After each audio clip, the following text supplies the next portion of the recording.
The scent of money had a particular fragrance in Hansang, the kind of upscale Korean restaurant where a single bottle of soju cost more than most people earned in a week.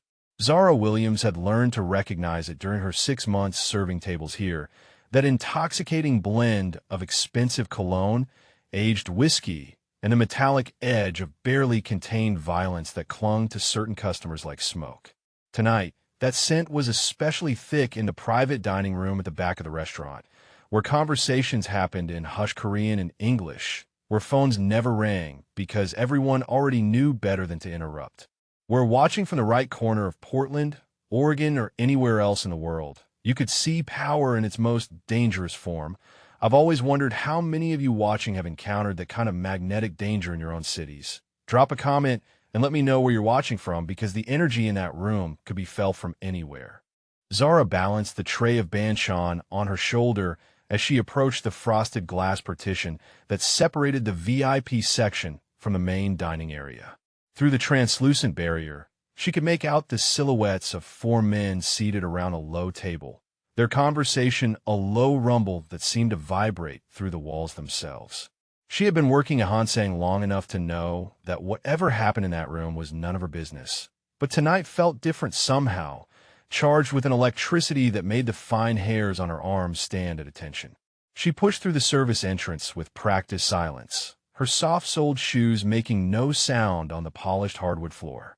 The men barely glanced at her as she began arranging the small plates of kimchi and pickled vegetables around the table's perimeter. To them, she was invisible, just another part of the restaurant's elegant machinery. That invisibility had always been both her protection and her curse in this job.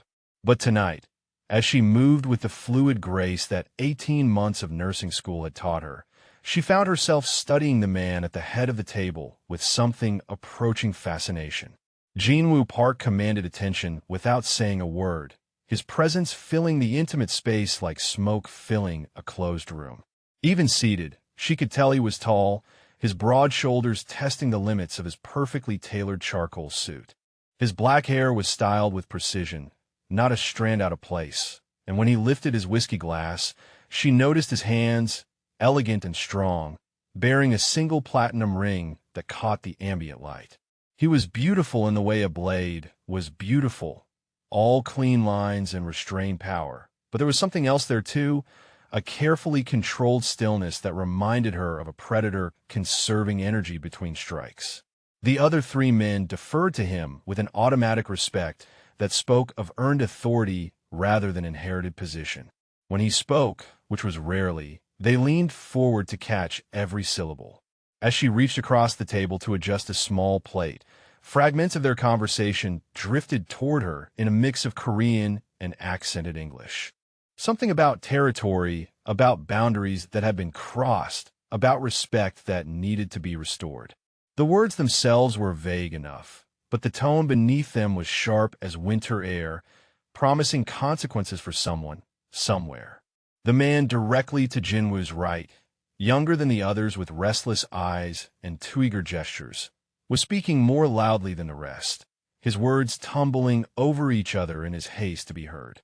There was something desperate in his voice, something that made Zara's skin crawl even as she tried to focus on her work.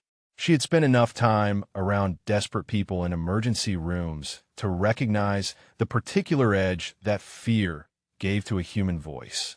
Kim, that was his name, she remembered from previous visits. Lee Kim, Jin was lieutenant, and supposedly his most trusted advisor. Tonight, though, his hands shook slightly as he reached for his drink, and sweat beaded on his forehead, despite the room's carefully controlled temperature. It was then that she heard Jinwoo speak for the first time that evening, his voice a low rumble that seemed to emerge from somewhere deep in his chest. The respect that was shown to you last week in Busan was insufficient, he said in English, probably for the benefit of the American associates seated across from him. There are expectations that must be met. The American, a thin man with nervous eyes and expensive clothes, nodded rapidly, his agreement almost desperate. Of course, Mr. Park, of course. The shipment next week will be doubled to make up for the shortfall. You have my word. Jinwoo's response was barely above a whisper, but somehow it carried more weight than if he had shouted. Your word has been tested recently. It requires reinforcement. That was when Zara noticed Lee Kim's hand moving toward the inside of his jacket, the motion slow and deliberate, like someone reaching for something they had been planning to reach for all evening. Her nursing training kicked in automatically, the way it always did when she sensed impending crisis, her senses sharpening and her awareness expanding to take in every detail of the scene unfolding around her.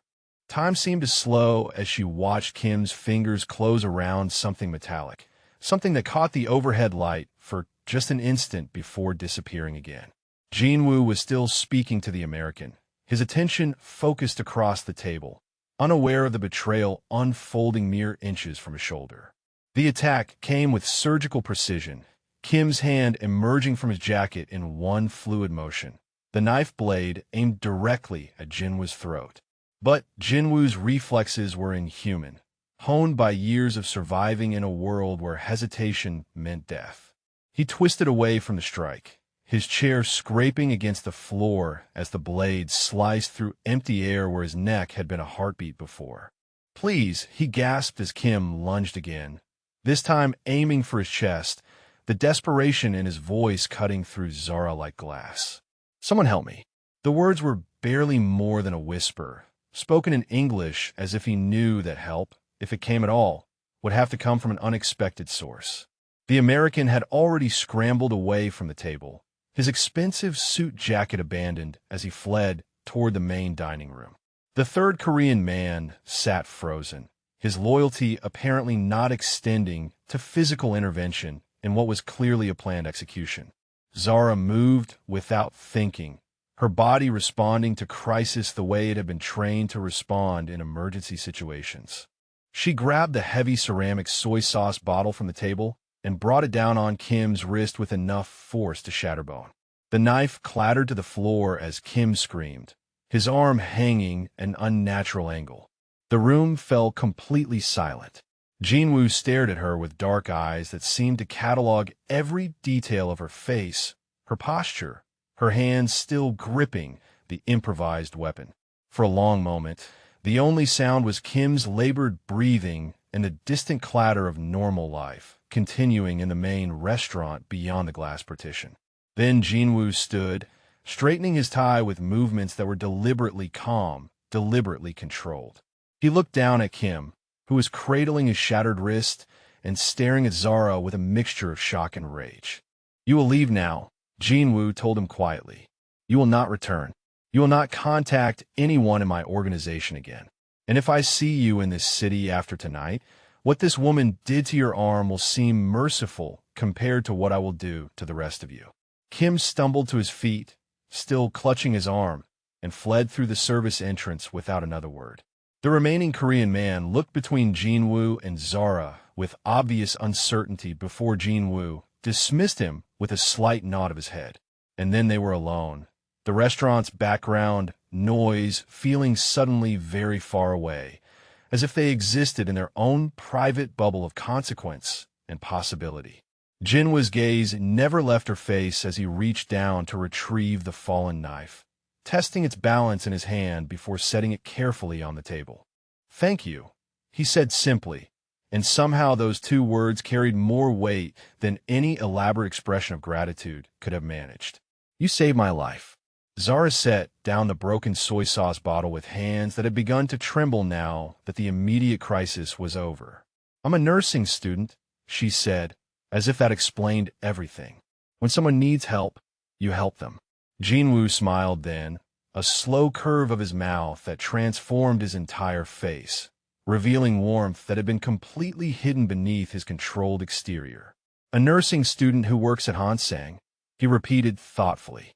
That is a dangerous combination. Only as dangerous as the situation requires, she replied, and was surprised by the steadiness in her own voice. He moved closer then, close enough that she could smell his cologne, something expensive and complex that spoke of sophistication and control.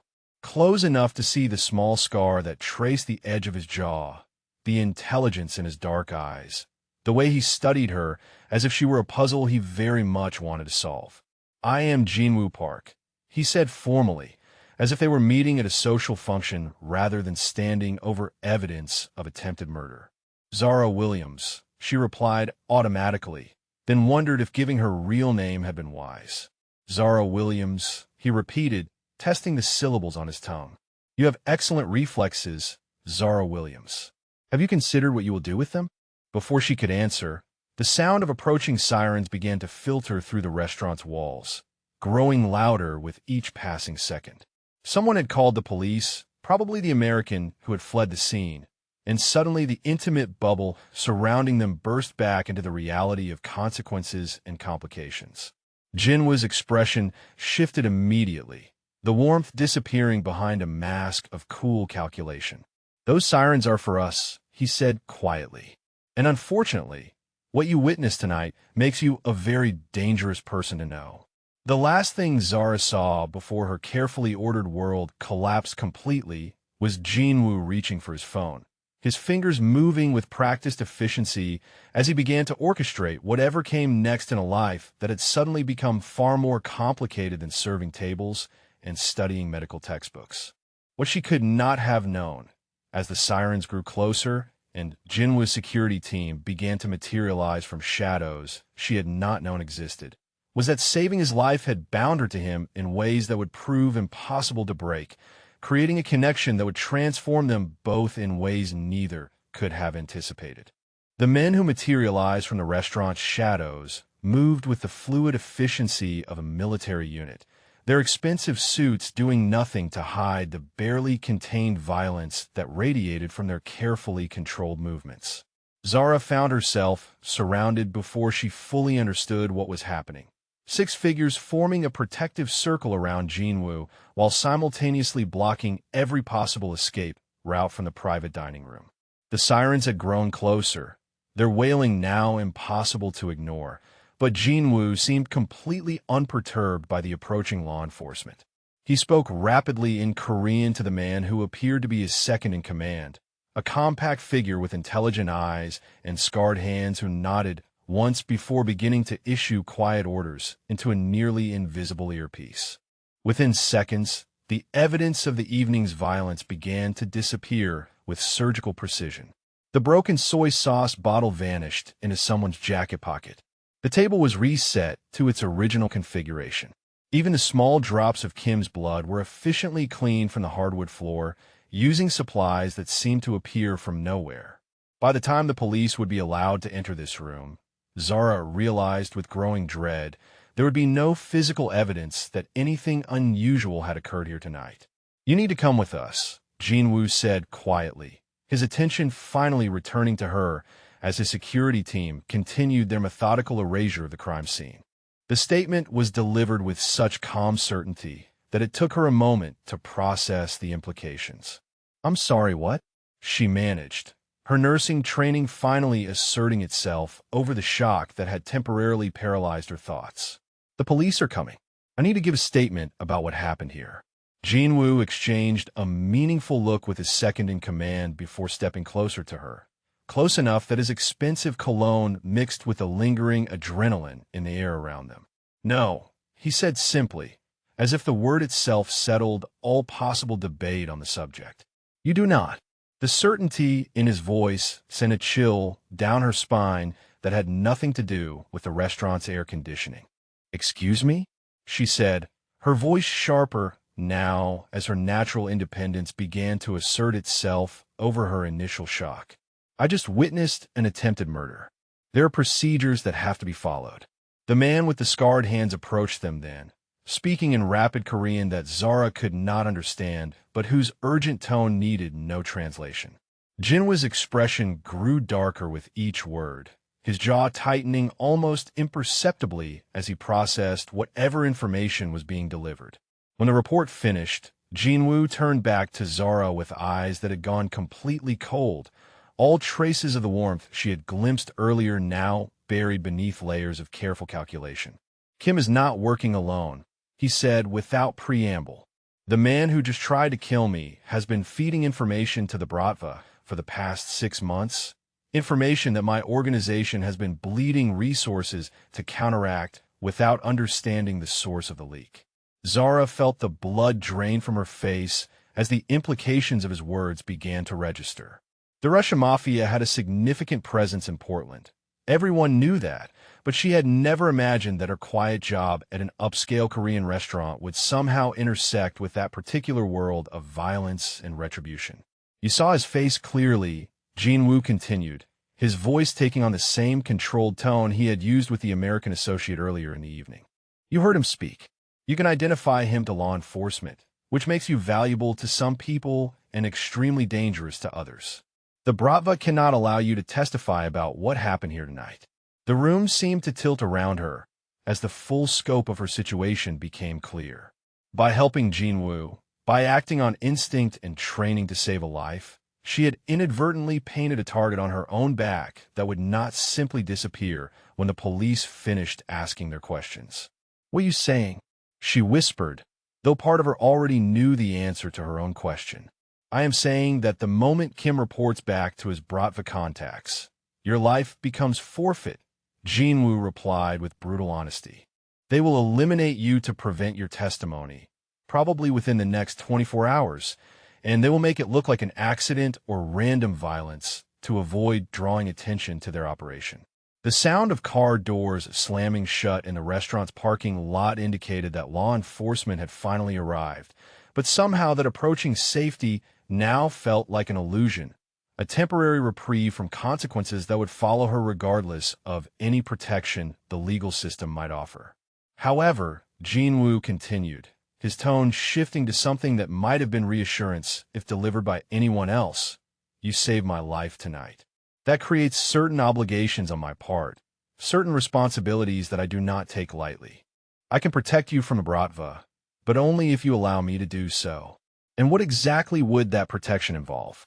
she asked, though she suspected she was not going to like the answer. "You will come with me tonight," he said simply. "You will remain under my protection until the threat against you has been neutralized. My penthouse is secure in ways that your apartment, your school, your normal life cannot be. The people who want you dead will not be able to reach you there." The words sounded reasonable enough, but something in his delivery suggested that this protective custody arrangement would not be quite as voluntary as he was making it sound. "You're talking about hiding me away like some kind of prisoner," she said, her voice gaining strength as her natural resistance to being controlled began to override her fear. "I'm talking about keeping you alive," Jin-woo corrected smoothly. "The distinction may seem academic to you at the moment, but I assure you it is quite significant from my perspective." The approaching footsteps in the main dining room indicated that they were running out of time to resolve this conversation before outside authorities became involved. Jinwoo's security team had positioned themselves near the entrances, ready to intercept and redirect the police investigation in whatever direction their employer required. "You have a choice," Jin-woo said quietly, though the way he said it made Zara suspect that her options were more limited than his words suggested. "You can go with the police, give your statement, and hope that witness protection will be sufficient to keep you safe from people who have been killing successfully for decades. Or you can come with me now, accept my protection, and allow me to handle this situation in a more permanent fashion." There was something in his eyes as he spoke that reminded her forcibly that the man offering to protect her was himself dangerous enough to warrant assassination by rival organizations, that placing herself under his protection would mean entering a world where violence was simply another business tool and human life was measured against strategic considerations. But the alternative, she realized with growing dread, was to remain in her normal life with a death sentence hanging over her head, hoping that people who had never met her would somehow be motivated to keep her safe from enemies they might not even be able to identify. "If I agree to this arrangement," she said slowly, testing the boundaries of whatever was being offered, "what guarantees do I have that I will actually be free to leave when this threat is resolved?" Jin-woo smiled then, that same slow curve of his mouth that she had noticed earlier. But this time the expression carried undertones that made her stomach tighten with something that might have been anticipation or might have been fear. "You have my word," he said simply. "And what exactly is your word worth?" she asked, surprised by her own boldness in challenging him so directly. His smile widened slightly, revealing teeth that were perfectly straight and blindingly white. In my world, Miss Williams, it is worth considerably more than any legal contract or government protection program. When I give my word, people know that breaking it would require them to kill me first. And as you witnessed tonight, that is not an easy thing to accomplish. The police were questioning the restaurant staff now, their voices carrying through the walls as they began the process of investigating what would officially be recorded as a disturbance call that produced no evidence of any actual crime. Jinwoo's security team had clearly done this before, orchestrating the careful disappearance of inconvenient realities with professional skill. Time is running short, Jinwoo said quietly, and for the first time since the attack, Zara heard something that might have been genuine concern in his voice. Kim is already gone, probably already reporting to his contacts that you can identify him and describe what happened here. Every minute you remain in your normal life increases the danger to your safety. Zara closed her eyes for a moment, trying to process a decision that seemed to offer only two varieties of captivity, one official and temporary, the other private and indefinite. But when she opened them again and met Jinwoo's steady gaze, she found herself remembering the desperation in his voice when he had begged for help, the genuine gratitude in his eyes when she had saved his life. Whatever else he might be, whatever world he operated in, he had been genuinely vulnerable in that moment when death was inches from his throat, and her intervention had mattered to him in ways that went beyond simple strategic calculation. "All right," she said quietly, the words feeling like they were being spoken by someone else entirely. "I'll come with you. But I want ground rules established, boundaries that will be respected, and a clear timeline for when this arrangement will end." Jinwoo nodded once, a gesture that somehow managed to convey both agreement and complete control over the situation they were entering together. "Of course," he said smoothly. "We will discuss all of those details once you are secure. My car is waiting in the service alley." As his security team began to move with renewed purpose, creating a protective formation that would escort them from the restaurant without attracting police attention, Zara realized that she had just agreed to place her life in the hands of a man who commanded the kind of loyalty that made people willing to kill for him, and who operated in a world where the normal rules of society simply did not apply. The last thing she saw as they moved through the restaurant's service corridors was her reflection in a stainless steel prep counter, her face pale but determined, her hands steady despite everything that had happened. She looked like someone stepping across a threshold from which there would be no return, someone whose life was about to change in ways that could not be undone.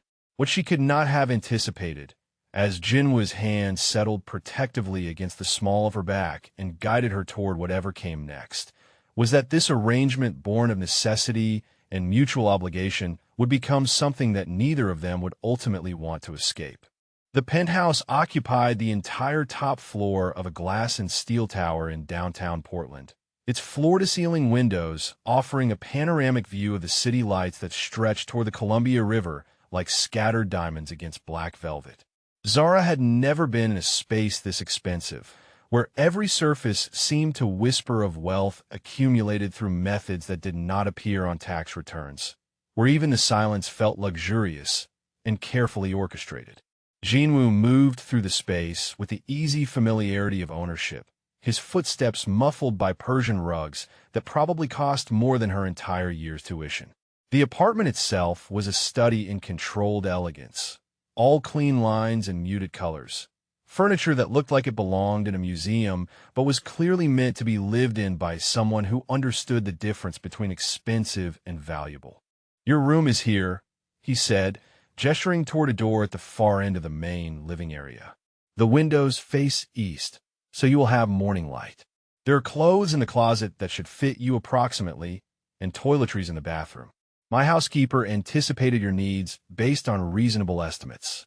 Zara paused in the doorway of what was clearly a guest suite larger than her entire studio apartment, taking in the king-size bed with its pristine white linens, the sitting area arranged around a fireplace that looked like it had never been used, the fresh flowers on the bedside table that suggested someone had prepared for her arrival with considerable advance notice.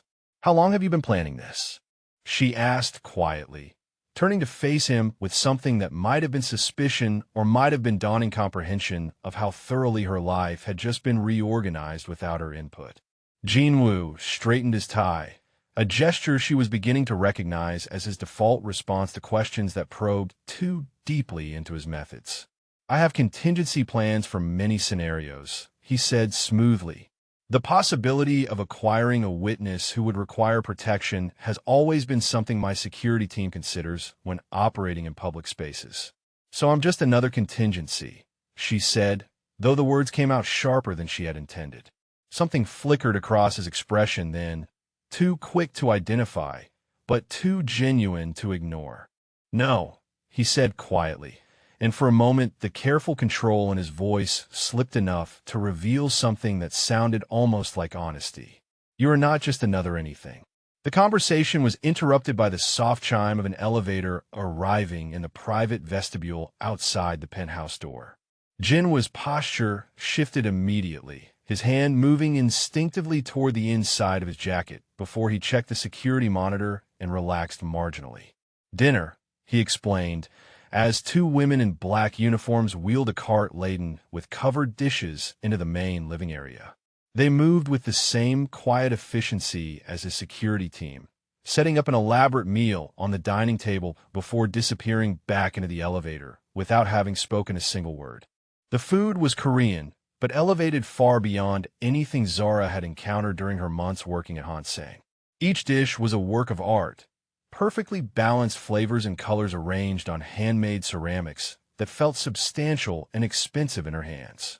Jinwoo served her with formal courtesy, explaining the contents of each dish as if she were an honored guest rather than someone whose presence here was the result of mutual necessity. "You do not eat Korean food often," he observed as she hesitantly tasted something that involved seafood and spices she could not identify. "Not like this," she admitted, surprised by the complex layers of flavor that revealed themselves as she chewed. "At the restaurant, I mostly just carried it from kitchen to table." Jinwoo smiled then, the expression transforming his face from merely handsome to something approaching devastating.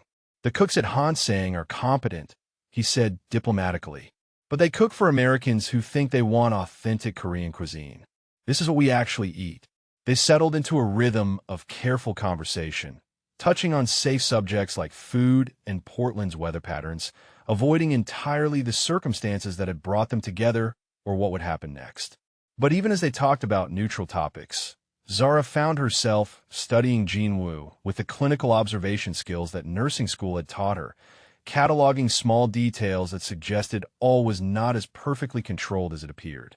He ate very little, she noticed, moving food around his plate more than consuming it.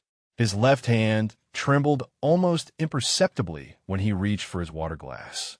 And twice during the meal, he paused mid-sentence with a distant expression that suggested he was managing some kind of discomfort that he did not want to acknowledge openly. It was during one of these pauses that she saw him reach discreetly into his jacket pocket and palm something small and white, swallowing it quickly with a sip of tea when he thought she was not paying attention. The motion was so practiced, so automatic, that it was clearly a long-established routine rather than a response to any immediate crisis. "Are you diabetic?" she asked quietly, her nursing instincts overriding her sense of appropriate boundaries. Jinwoo went completely still, his chopsticks suspended halfway to his mouth, his dark eyes sharpening as they focused on her face with new intensity. "Why would you ask that?" he said carefully. "You're managing blood sugar," she continued, ignoring his attempt to deflect her question. "The way you're eating, the medication you just took, the slight tremor in your dominant hand. Plus, you've been avoiding carbohydrates all evening, even though you're clearly familiar with this cuisine." For a long moment, he said nothing, his expression cycling through surprise, calculation, and something that might have been resignation. Then he set down his chopsticks with deliberate precision and leaned back in his chair, studying her as if seeing her clearly for the first time. "Type 1, he said finally, the admission delivered in the same controlled tone he might use to discuss the weather. "Diagnosed when I was 16, poorly managed for years because proper medical care was not always accessible in my circumstances.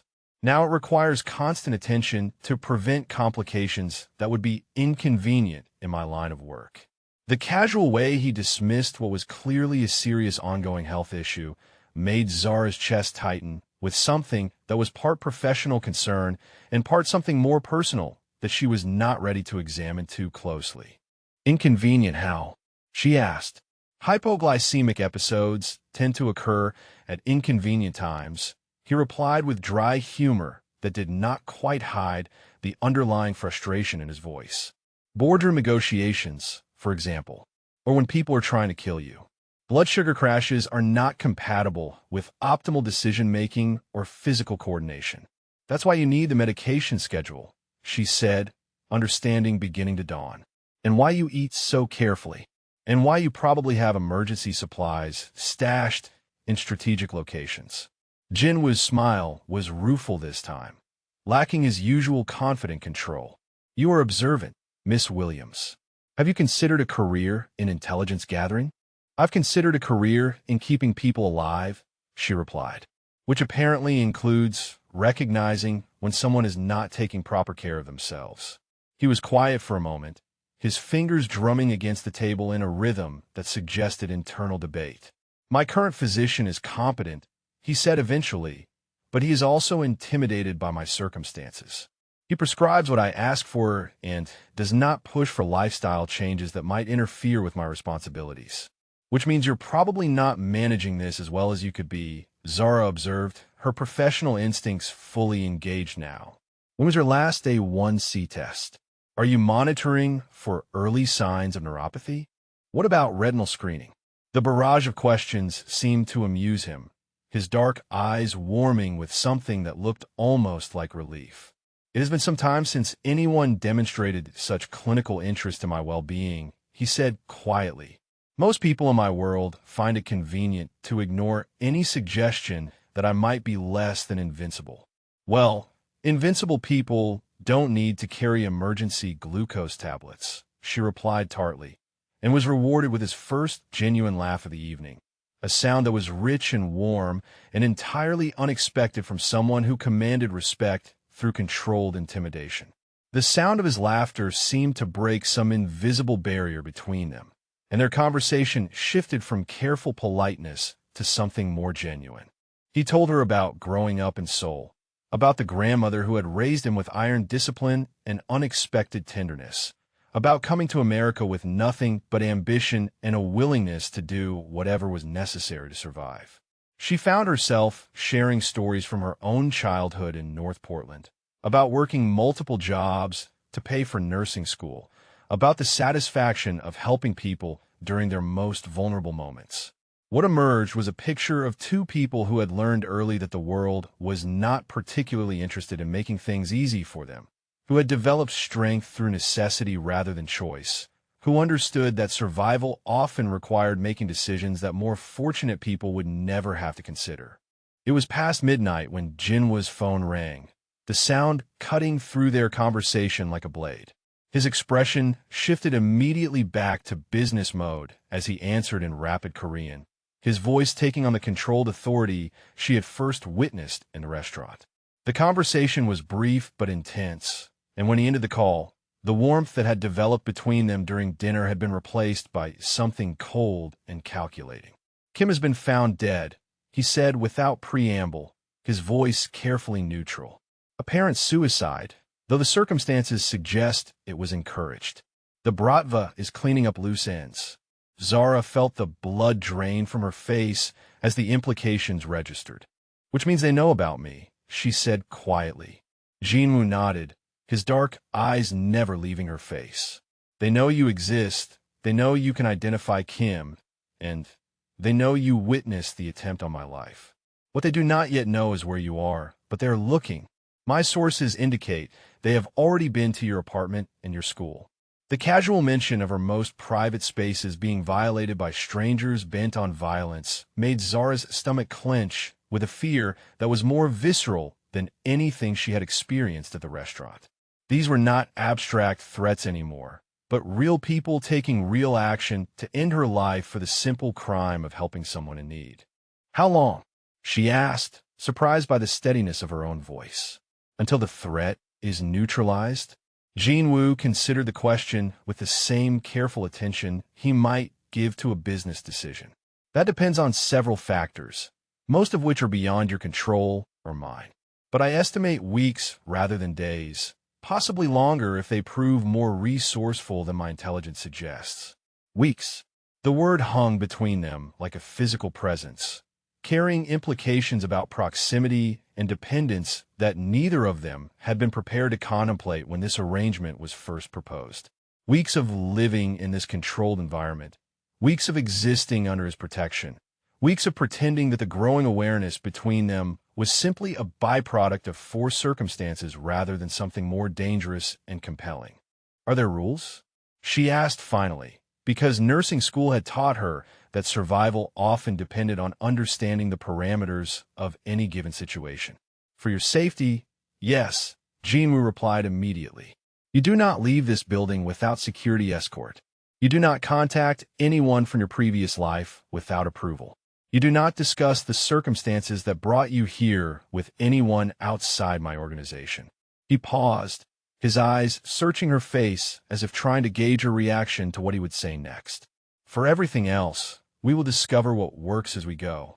I have never shared my living space with someone whose presence was not purely temporary, and I suspect you have never found yourself dependent on someone whose profession requires operational security as a survival mechanism. The honesty in his voice surprised her, the admission that he was as uncertain about navigating this arrangement as she was. It made him seem more human somehow, less like a force of nature and more like a person trying to manage a complicated situation with limited precedent to guide him. I want to help with your diabetes management, she said impulsively, the words emerging before she could think better of them. If we're going to be sharing space, if I'm going to be dependent on you for protection, then I want to contribute something useful. Let me use my training to help keep you healthy. Jinwoo went very still, his expression cycling through surprise, suspicion, and something that looked almost like gratitude before settling into careful neutrality. Why? He asked quietly. Because that's what I do, she replied simply. I help people stay alive. And because if something happens to you while I'm under your protection, I'm probably going to die too. Enlightened self-interest. But even as she said it, she knew that was not the complete truth. There was something about his careful vulnerability, his reluctant admission of need, that called to the same instincts that had made her choose nursing in the first place. He was powerful enough to command armies of loyal followers, dangerous enough to warrant assassination by rival organizations. But he was also just a person managing a chronic condition that required daily attention and care. Jinwoo studied her for a long moment, his dark eyes unreadable. Very well, he said finally. But understand that accepting help with something so personal creates obligations between us that extend beyond our current arrangement. In my world, when someone gains knowledge that could be used against you, they become either family or they become a threat.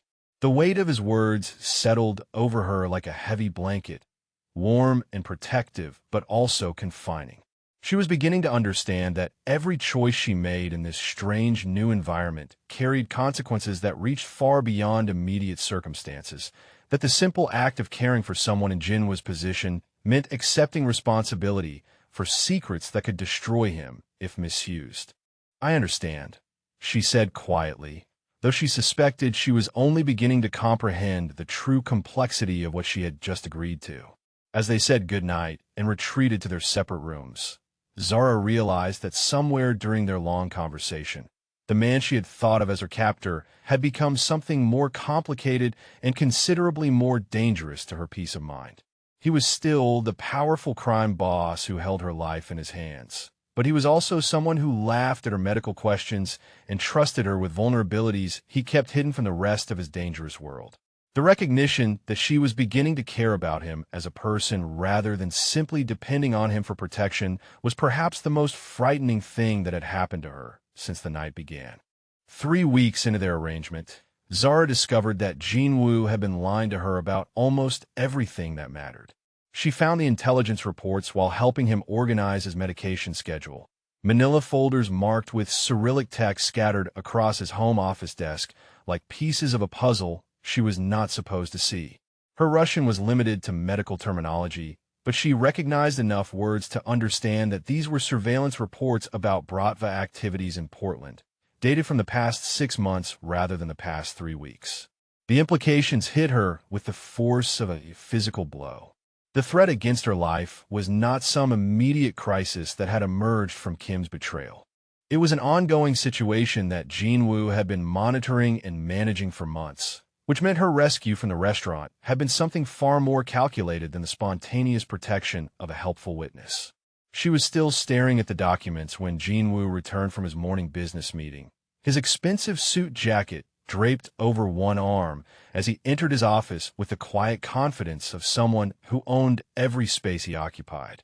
He stopped short when he saw her standing behind his desk, his dark eyes taking in the scattered reports and her expression with the rapid assessment of someone accustomed to evaluating potential threats.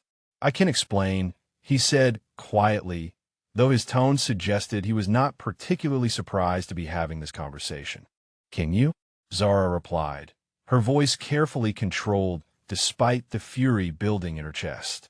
"Because from where I'm standing, it looks like you've been planning whatever this is for a very long time. Which makes me wonder what else you haven't been honest about." Jinwoo closed the office door behind him with deliberate care, the soft click of the latch somehow more ominous than if he had slammed it shut. He moved to the window overlooking the city, his hands clasped behind his back in a posture that radiated controlled tension. "The Bratva has been encroaching on territory that belongs to my organization for the past year," he said without turning around. "Kim was providing them with information about our operations, our financial arrangements, our security protocols. That much was true. What I did not tell you was that we suspected his betrayal for months before the restaurant incident." Zara felt her stomach drop as understanding began to dawn. "You knew he was going to try to kill you," she said flatly. "I knew he would eventually be forced to act directly rather than simply feeding information to our enemies," Jinwoo confirmed, still facing the window. "What I did not know was when or where or how. The restaurant provided an opportunity to expose him in a way that would also eliminate the intelligence leak. And I just happened to be there to witness it," she said, though even as the words left her mouth, she suspected that her presence had been considerably less coincidental than she had originally believed.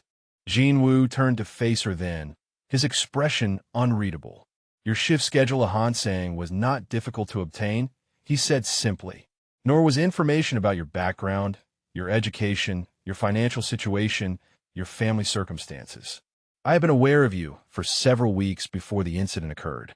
The casual admission that her entire life had been researched and cataloged by someone she had never met sent a chill through Zara that had nothing to do with the office's temperature.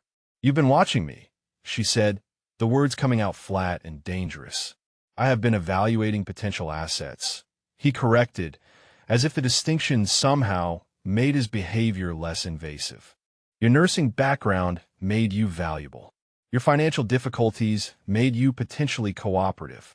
Your lack of significant personal attachments made you available." Zara stared at him for a long moment, processing the implications of what he had just revealed.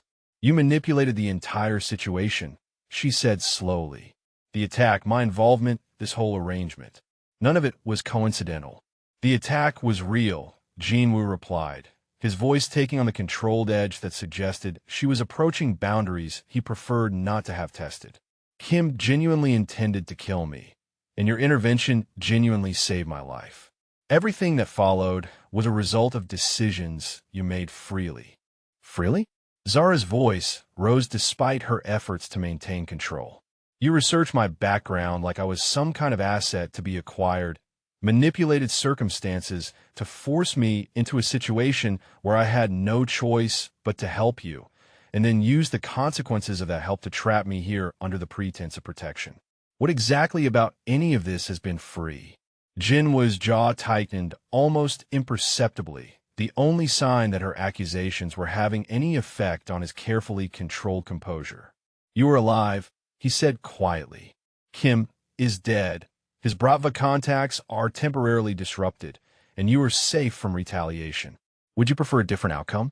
I would prefer honest communication about what I've gotten myself into, Zara replied sharply.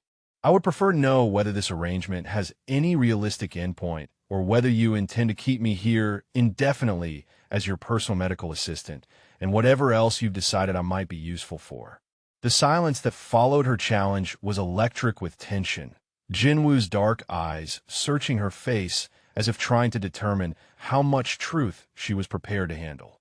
When he finally spoke, his voice carried an undertone that she had never heard before, something raw and unguarded that made her pulse quicken despite her anger. The truth is that the Bratva threat could have been neutralized weeks ago if I had chosen to handle it directly, he said slowly. The truth is that keeping you here has become less about your safety and more about my reluctance to return to a life that no longer feels complete without your presence in it. The admission hung between them like a live wire, crackling with implications that neither of them had been prepared to confront directly. Zara felt her carefully maintained anger falter as she processed what he had just revealed. The way his controlled facade had cracked just enough to show something vulnerable and desperate underneath. That's not protection, she said quietly. That's possession. Jinwoo moved closer then, close enough that she could smell his cologne, close enough to see the way his hands trembled slightly as he reached toward her face before checking himself and letting them fall back to his sides. Yes, he said simply, the single word carrying more weight than any elaborate explanation could have managed.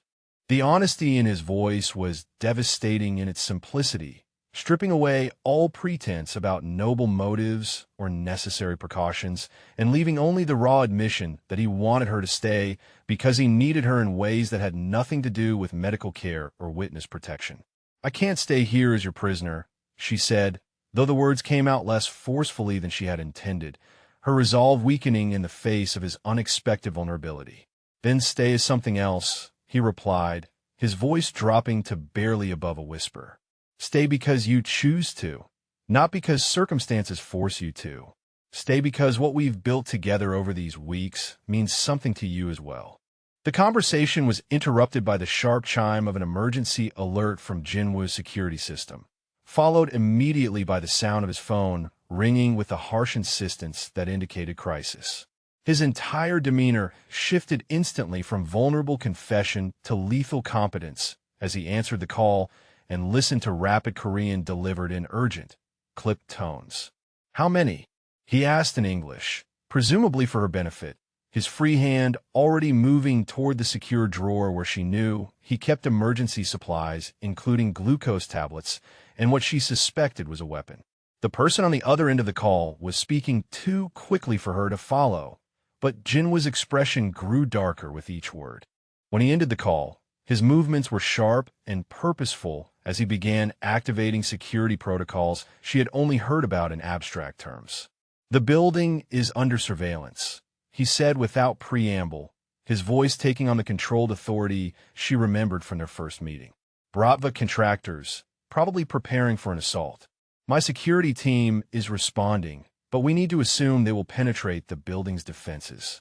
Zara felt her pulse spike as the reality of immediate physical danger displaced the emotional complexity of their interrupted conversation. How long do we have?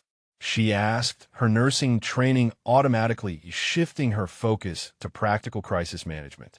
Unknown, Jinwoo replied as he moved to a hidden panel in his office wall, revealing an array of communication equipment and what were unmistakably weapons.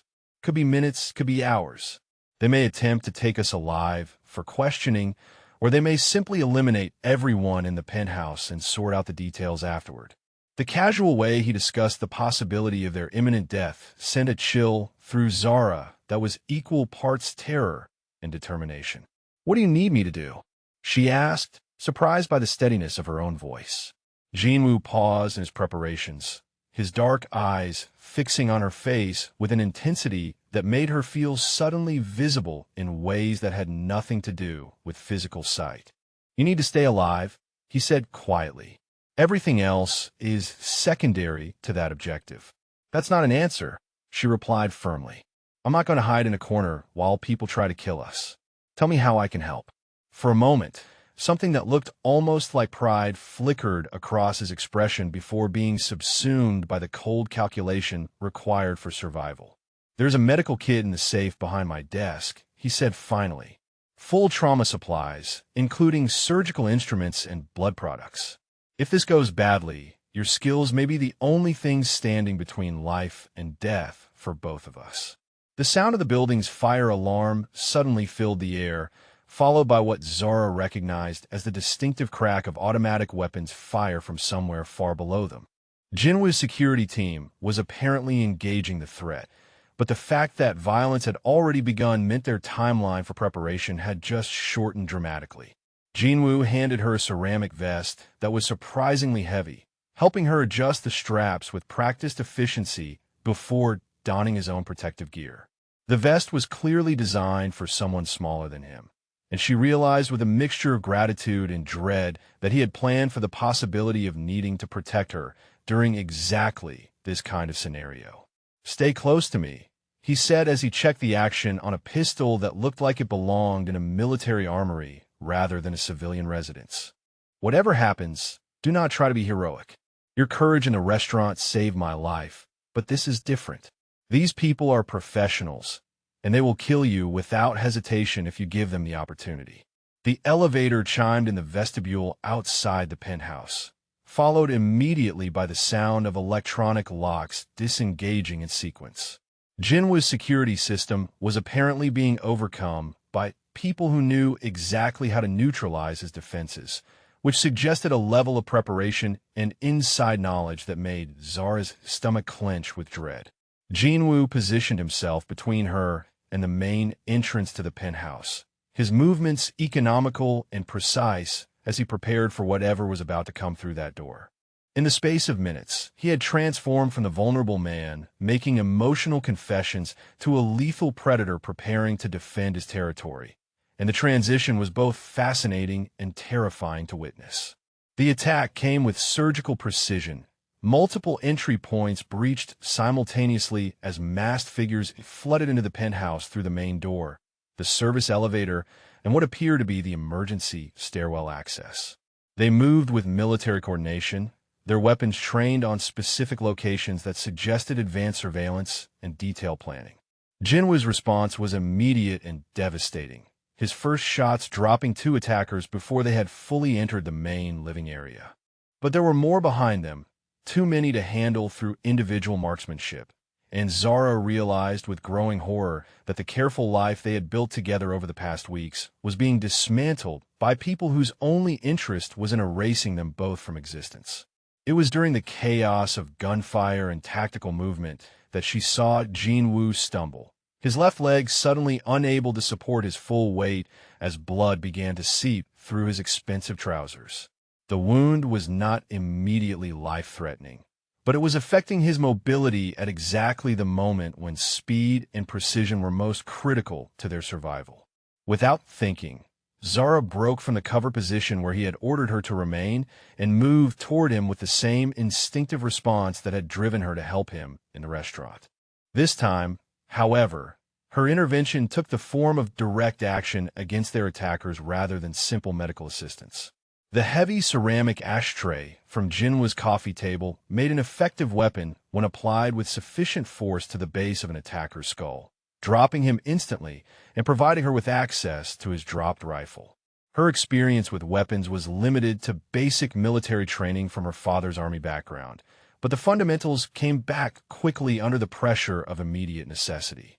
The sight of Zara wielding military hardware with competent aggression seemed to galvanize Jinwoo's remaining security personnel, who had been struggling to coordinate their defense from multiple compromised positions. Her unexpected capability provided the distraction they needed to regroup and begin systematically eliminating the remaining threats. By the time the gunfire finally stopped, the elegant penthouse looked like a war zone, expensive furniture destroyed by gunfire and tactical movement, priceless art punctured by stray rounds, Persian rugs soaked with blood from attackers who had underestimated both the level of resistance they would encounter and the cost of their failure. Jinwoo was sitting propped against the kitchen island, his face pale, but his eyes alert as Zara worked on the bullet wound in his thigh with supplies from his emergency medical kit.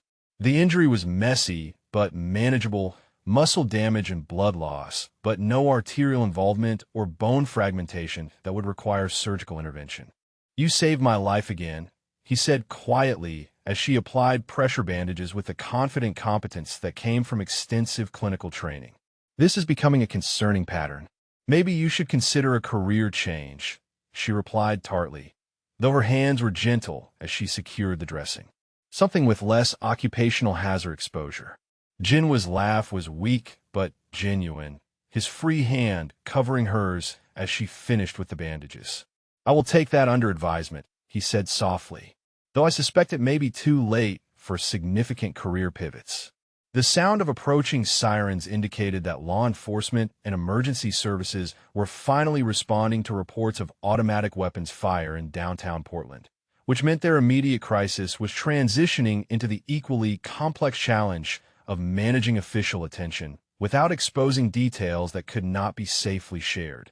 But for the moment, as Zara knelt beside Jinwoo on his blood-stained kitchen floor, monitoring his vital signs and ensuring his wound remained stable, the only thing that mattered was that they had both survived another attempt to separate them permanently.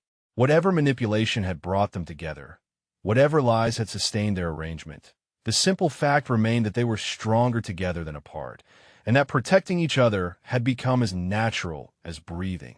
The recognition that she would rather face this dangerous life with him than return to the safety of her previous existence was perhaps the most significant revelation of a day that had already contained far too many life-altering truths. The aftermath of the penthouse assault had lasted barely 24 hours when Jinwoo's intelligence network confirmed what they had all been dreading. The attack had been a probe rather than a serious elimination attempt, designed to test their defenses and identify weaknesses that could be exploited in a larger, more coordinated strike. Viktor Kozlov himself was coming to Portland. The name carried weight in criminal circles across 3 continents, a reputation built on methodical violence and an absolute refusal to accept territorial losses. If the Korean syndicate had been dealing with standard Bratva enforcers before, they were now facing the personal attention of someone who had turned organized crime into an art form practiced at the highest levels. Jinwoo's organization responded with the efficiency of a military unit preparing for siege warfare. Safe houses were activated, weapons were distributed, alliances were confirmed with other criminal enterprises that had their own reasons for wanting the Russian expansion contained. But even with these preparations, the scope of what they were facing became clear when Jinwoo's security chief delivered his final briefing. "Kozlov is bringing an army," the man reported, his scarred hand steady as he spread surveillance photographs across the conference table in Jinwoo's temporary headquarters. 37 confirmed personnel, military hardware that should not be available to civilian organizations, and intelligence assets that suggest they have been planning this operation for months rather than weeks. The photographs showed men with the lean competence of professional soldiers, equipment that belonged on battlefields rather than city streets, and coordination that spoke of extensive rehearsal and preparation. This was not going to be a quick strike that could be repelled through superior positioning or individual skill. This was going to be warfare in the truest sense, with casualties that would reshape the balance of power in Portland's underworld regardless of who emerged victorious. Jinwoo studied the intelligence with the same methodical attention he gave to all strategic decisions. But Zara could see the way his jaw tightened as he processed the implications of what his security team was showing him. Even with all their preparations, even with the loyalty of his organization and the advantages of familiar territory, they were facing overwhelming numerical and technological superiority. "We cannot win this through direct confrontation," he said finally, his voice carrying the controlled neutrality that meant he was already calculating alternatives. "If Kozlov wants a war, he can have one, but it will be fought on our terms rather than his." "What does that mean?" Zara asked, though she suspected she was not going to like the answer. Jinwoo's dark eyes fixed on her face with an intensity that made her stomach clench with premonition. "It means we use ourselves as bait," he said quietly. "Kozlov wants you eliminated to prevent testimony about Kim's betrayal, and he wants me dead to complete his territorial expansion. We give him the opportunity to achieve both objectives in a single engagement, but on ground we control with advantages he cannot anticipate." The plan that emerged from their strategic discussion was elegant in its simplicity and terrifying in its implications. They would establish themselves in the historic Korean Cultural Center downtown, a building that offered multiple defensive advantages but could also be completely surrounded by superior forces. Kozlov would be invited to bring his army for what appeared to be a final confrontation, but the real purpose was to concentrate his forces in a location where Jinwoo's organization could eliminate them all simultaneously. The critical element was timing. Everything depended on maintaining the appearance of weakness until Kozlov committed his full strength to the assault, then revealing their true capabilities at the moment when retreat was no longer possible for the attacking force. Zara understood that her role in this plan was essential, but also placed her at maximum risk. She would need to be visible enough to convince Kozlov that eliminating her was achievable, but protected enough to survive the inevitable crossfire when the deception was revealed. The margin for error was essentially non-existent. The Korean Cultural Center occupied an entire city block, its traditional architecture hiding modern defensive modifications that Jinwoo's organization had installed over years of using the building for sensitive meetings. Hidden cameras reinforced positions, escape routes that connected to the underground tunnel system that ran beneath this section of downtown Portland. But even with these advantages, Zara could feel the tension in Jinwoo's security team as they prepared for what might be their final operation. These were professional criminals accustomed to violence as a business tool, but facing military-grade opposition in what amounted to a siege scenario was beyond their normal operational parameters. Jinwoo positioned himself in the building's central courtyard, a traditional garden space surrounded by covered walkways that provided both symbolic and tactical significance. If he was going to make his final stand against Russian expansion, it would be in a place that honored his cultural heritage while offering optimal sightlines for the inevitable gunfight. Zara established herself in the medical station they had prepared in the building's administrative office, close enough to the action to provide immediate trauma care, but protected by reinforced walls and multiple escape routes. Her nursing bag was supplemented with surgical instruments and blood products that would allow her to handle battlefield injuries that would normally require a fully equipped emergency room. The assault began at dawn with precision that spoke of extensive surveillance and careful planning. Kozlov's forces moved to surround the building using coordinated teams that eliminated any possibility of escape through normal routes. Their positioning was textbook military tactics adapted for urban warfare, designed to control every avenue of retreat while concentrating overwhelming firepower on primary defensive positions. Jinwoo allowed them to complete their encirclement before activating his hidden defenses, revealing that the Cultural Center had been transformed into a fortress designed specifically to channel attacking forces into predetermined kill zones. The traditional architecture that appeared so vulnerable from the outside concealed firing positions and reinforced barriers that turned the building into a maze where superior numbers became a disadvantage rather than an asset. The battle that followed was unlike anything Zara had ever experienced, even her nightmares about what Jinwoo's world might demand of her.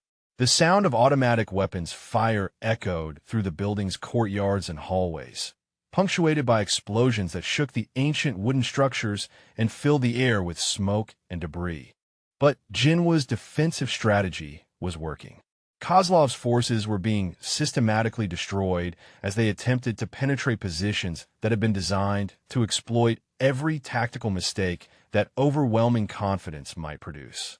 The Russians' superior firepower meant nothing when they could not bring it to bear effectively against targets they could not locate or predict. It was during the third wave of assault that everything went wrong. Kozlov himself appeared in the central courtyard, moving with the lethal grace of someone who had survived decades of this kind of warfare through personal skill rather than simply commanding from safety. He was not the aging crime boss that intelligence reports had suggested, but a predator in his prime who had been holding back his most dangerous capabilities until the moment when they would have maximum impact. The sniper rifle in his hands was military-grade, designed for precision elimination at distances that made normal combat skills irrelevant. His first shot took out Jinwoo's communications specialist. The second eliminated the security chief who had been coordinating their defensive response. By the third shot, it became clear that Kozlov was systematically decapitating their leadership structure while his remaining forces prepared for a final, overwhelming assault. Jinwoo broke from his covered position to reach the wounded communications specialist, exposing himself to sniper fire in order to recover equipment that might allow them to call for reinforcement from secondary teams positioned throughout the city. It was exactly the kind of noble, tactically necessary, and personally suicidal decision that Zara had come to expect from someone whose sense of responsibility extended to every person under his protection. Kozlov's fourth shot caught Jinwoo's center mass, the high-velocity round punching through his ceramic vest and sending him sprawling across the courtyard stone floor in a spreading pool of blood that looked black in the early morning light. The sight of their leader down seemed to paralyze Jinwoo's remaining personnel, their disciplined, defensive response faltering as they processed the implications of what they had just witnessed. Without his coordination and tactical judgment, their carefully planned fortress began to collapse into isolated positions that could be eliminated individually by Kozlov's surviving forces. Zara moved without thinking, abandoning the safety of her medical station to reach Jinwoo's location in the exposed courtyard. The rational part of her mind that had been trained to assess risks and make calculated decisions was screaming that this was suicide, that exposing herself to sniper fire would simply result in 2 deaths instead of 1. But the sight of Jinwoo lying motionless on the stones, blood spreading beneath his still form, had triggered something in her that was stronger than rational calculation. Whatever manipulation had brought them together, whatever lies had sustained their relationship, whatever complicated feelings had developed between them, none of it mattered as much as the simple fact that he was dying, and she was the only person present with the skills to save him. She reached him just as his eyes fluttered open, his consciousness returning enough to register her presence, but not enough to protest her decision to risk her own life for his. The entry wound was high on his left side, close enough to his heart to be immediately life-threatening, but possibly survivable if she could control the internal bleeding and prevent shock from killing him before surgical intervention became possible. "Please," he whispered, his voice barely audible over the ongoing gunfire that filled the courtyard as a security team attempted to provide covering fire for her emergency medical work. "Please save me." The words were delivered with the same desperate honesty that had characterized his confession in the penthouse, but this time they carried the weight of genuine mortal terror rather than simply emotional vulnerability. This was not the control crime boss who commanded through calculated intimidation, but a human being facing the reality of his own mortality and discovering that he was not as prepared for death as he had always assumed. "I need help," Zara called out to the remaining security personnel, her voice carrying the absolute authority that came from clinical expertise in crisis situations.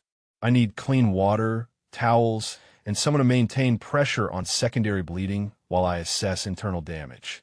The transformation in her demeanor seemed to cut through the chaos that had paralyzed Jinwoo's organization, her medical authority providing a focal point for action when their normal command structure had been compromised.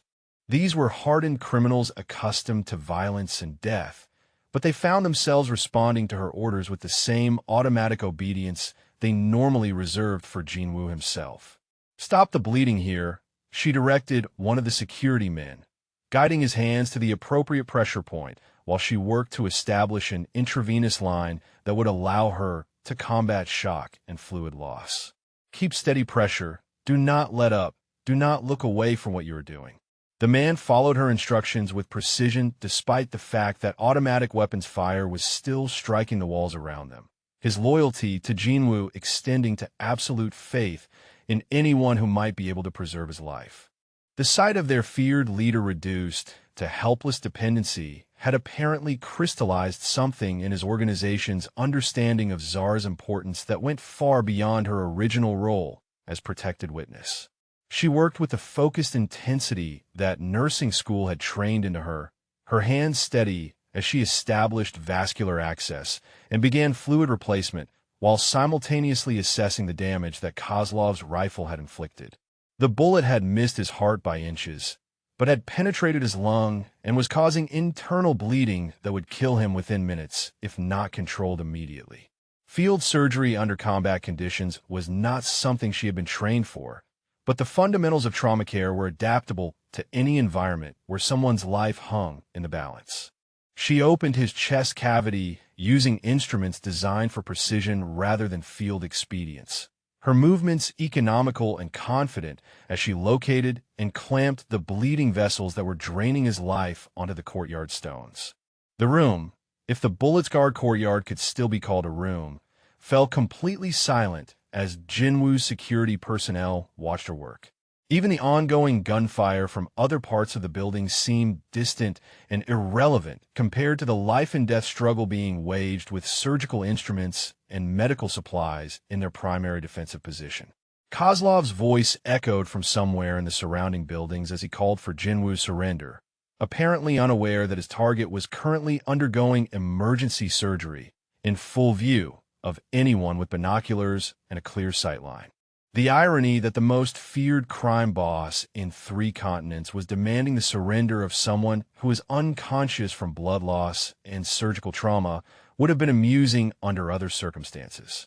Zara's hands moved with practiced efficiency as she stabilized the damaged lung tissue and ensured that Jinwoo's breathing would remain adequate while his body recovered from the massive trauma it had sustained.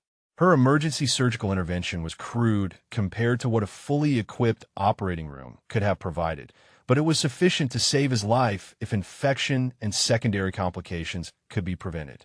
It was as she was closing the chest cavity that Jinwoo's eyes opened again, his consciousness returning enough to focus on her face as she worked over him with blood-stained hands and absolute concentration. The pain medication she had been able to provide was minimal, but his expression showed something that transcended physical discomfort. "You came for me," he said quietly, his voice weak but carrying genuine wonder at the realization that someone had risked their own life to preserve his. "I told you I help people stay alive," she replied without looking up from her work, her hand steady as she placed the final sutures that would hold his chest cavity closed until more definitive surgical repair could be arranged. "That's what I do." But Jinwoo's gaze never left her face, his dark eyes recording every detail of this moment when his survival had depended entirely on her willingness to abandon safety and apply her skills under the most dangerous possible circumstances. The recognition that she had chosen to save him when rational self-interest would have demanded escape seemed to be affecting him in ways that went far beyond simple gratitude. "I love you," he said simply, the words delivered with the same matter-of-fact certainty he might use to state his name or confirm the weather. "Not because of what you do for me, not because of the skills you bring or the protection you provide, but because of who you are when everything else is stripped away." The declaration hung between them like a bridge across dangerous territory, carrying implications that would reshape everything they had built together if they both survived the next few hours. But for the moment, as Zara finished her emergency surgical work and began monitoring his vital signs for signs of deterioration or improvement, the only thing that mattered was that they were both alive and that his organization had seen her transform from protected asset to indispensable family member. The sound of approaching helicopters indicated that reinforcements were finally arriving, whether law enforcement responding to reports of sustained automatic weapons fire or Jinwoo's secondary teams moving to relieve the besieged cultural center. But even as the tactical situation began to shift in their favor, Zara understood that the most significant battle had already been won in the moments when Jinwoo's life had hung in the balance, and she had chosen to risk everything to preserve it. Whatever came next, they would face it together as equals rather than protector and protected, bound by something stronger than mutual necessity or strategic advantage. They had discovered that their connection transcended the circumstances that had created it, becoming something that could survive even the kind of mortal danger that had just tested them both to their absolute limits. 3 months after the siege at the Korean Cultural Center, Jinwoo's chest wound had healed into a thin silver scar that served as a permanent reminder of how close they had both come to losing everything that mattered. His recovery had been complicated by infection and secondary bleeding, requiring weeks of intensive care that only Zara's medical expertise and round-the-clock attention had been able to provide. During those long days when his survival hung in the balance, something fundamental had shifted in the power structure of his organization. The men who had once deferred to him through calculated respect now looked at Zara with something approaching reverence, understanding that their leader's life depended on her skills and her willingness to apply them without regard for her own safety.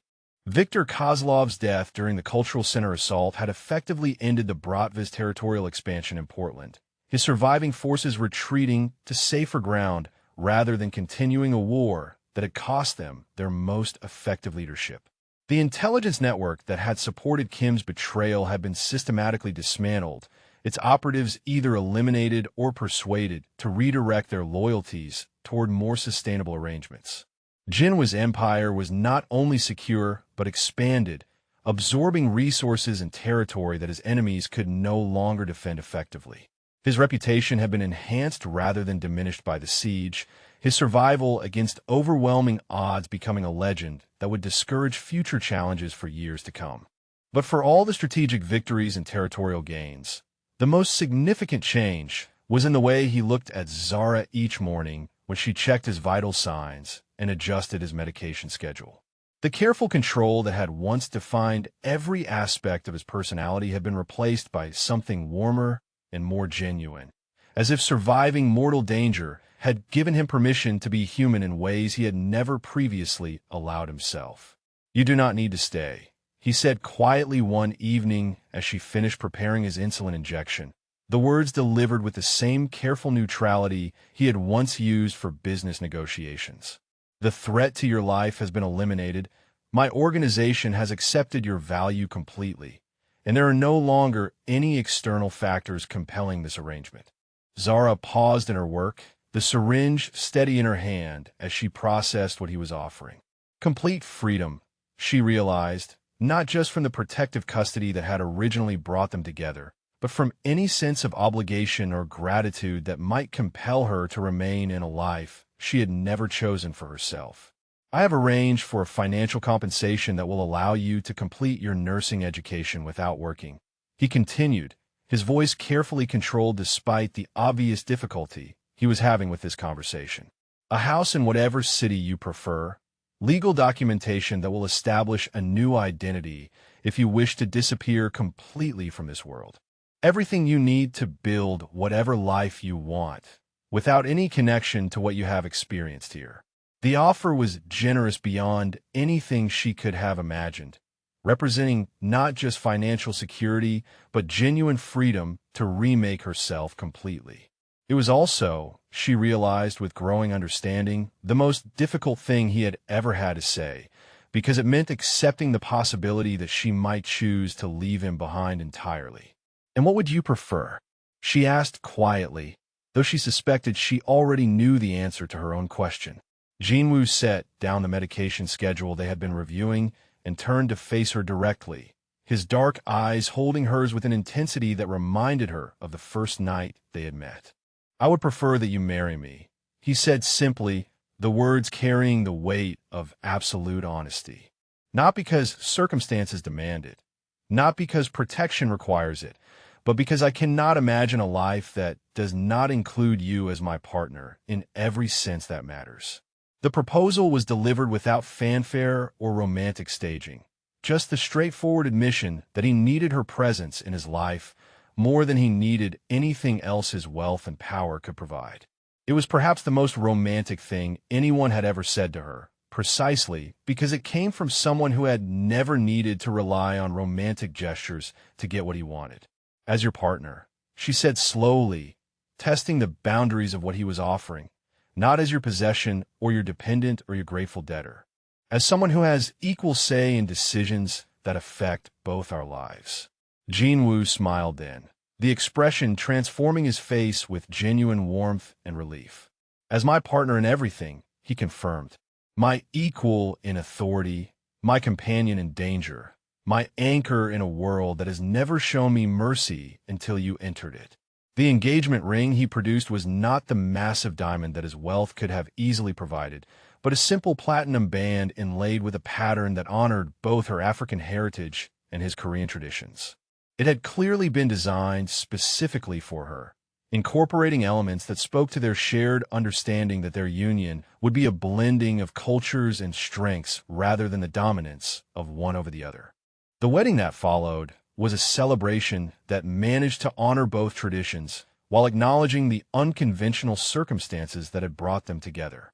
Zara's family, initially skeptical of her mysterious fiancé, whose business interests were described only in the most general terms, found themselves charmed by his obvious devotion and his genuine respect for their daughter's independence and capabilities. Jinwoo's organization embraced the marriage as a strengthening of their leadership structure, understanding that Zara's medical skills and strategic judgment had become essential to their continued success. She was not merely the boss's wife, but a partner whose expertise in crisis management had proven invaluable during their most dangerous operations. The ceremony itself took place in the Korean Cultural Center, the building that had witnessed their most profound test, now serving as the foundation for their permanent union. The bullet holes in the courtyard walls had been repaired, but the memory of what they had survived together added weight to the vows they exchanged in both Korean and English.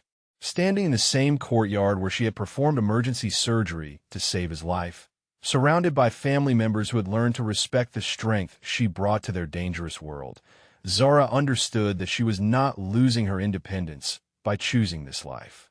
She was gaining a partnership that amplified her capabilities while providing the security to apply them in ways that her previous existence could never have offered. Jinwoo's vows, delivered in the controlled tone that was uniquely his, carried promises that transcended the traditional commitments of marriage. He pledged not just fidelity and support, but genuine partnership in decisions that would shape their shared future.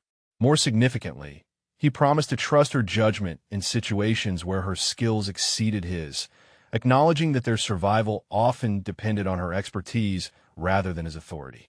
Their first year of marriage established patterns that would define their relationship for decades to come.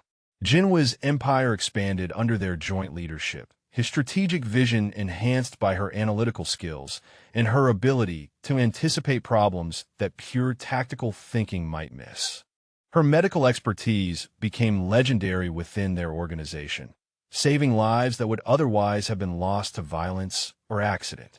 But perhaps the most significant change was in Jinwoo himself, who gradually learned to share the burdens of leadership that he had previously carried alone. Zara's presence provided not just practical support, but emotional anchor that allowed him to maintain his humanity despite the demands of a profession that could easily strip away everything soft and vulnerable in a person's character. They learned to navigate the complexities of a marriage where both partners carried lethal skills, where business decisions involved life and death consequences, where their love for each other had to coexist with responsibilities that sometimes required them to risk everything they had built together.